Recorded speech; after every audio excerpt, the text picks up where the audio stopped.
My beautiful people, today's word, own your flaws, or rather accept your challenges or your obstacles. Really and truly is owning your story, owning the testimony that comes with your story. At the Teach Yourself Care Conference, there was a woman who spoke about, really struggling with applying to conferences and submitting proposals because she felt self-conscious about not having all the vocabulary, not speaking proper English, or, being from the South and having that come out. And listen, this is exactly why I'm making videos instead of writing, because I know my struggles.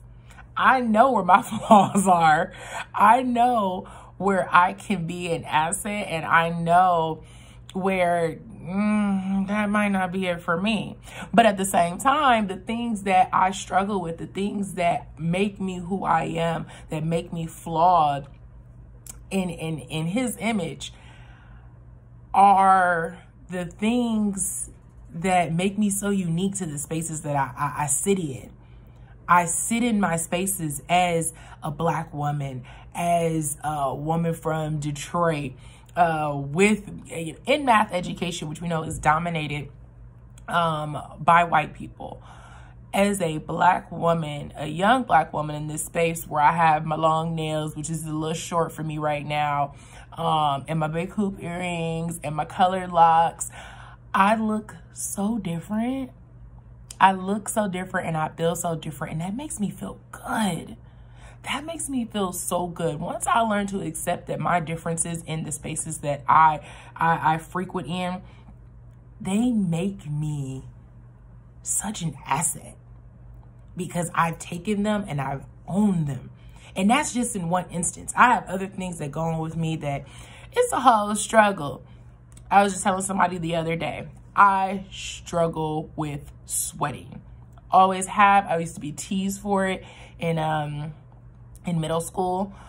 And I would have, like the yellow sweat stains under the shirt. And as a young girl in middle school, figuring out your body and all that, that is not fun.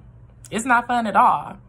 But now that I'm older and I just know that this is just what it is, I'm working on it, I'm struggling with it, I let people know. I walk in the room, if I'm doing a workshop, woo, I'm hot. I'm gonna just let y'all know right now, I sweat. So if you get close to me, just know that I know, right? So I'm not walking around unconscious of the fact that I'm sweating and I might be a little musty.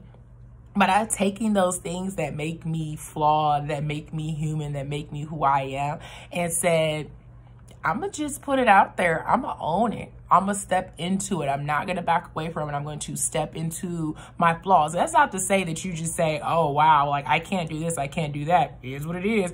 Meaning you don't try to be better as a person. I'm still working on, making sure I find the right deodorant or the right soap. I'm still working on making sure that even if I am going to be the Black woman that I am in the spaces that I walk in, that I'm going to still learn how to be professional.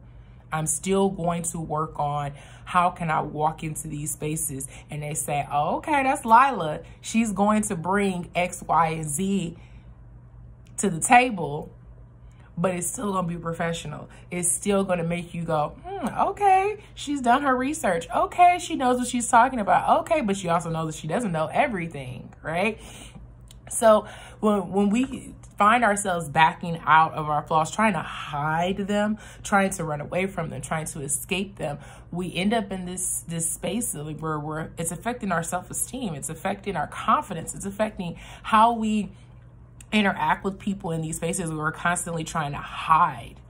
You're hiding bits and pieces of who you are, but at the end of the day, that means you're hiding all of you.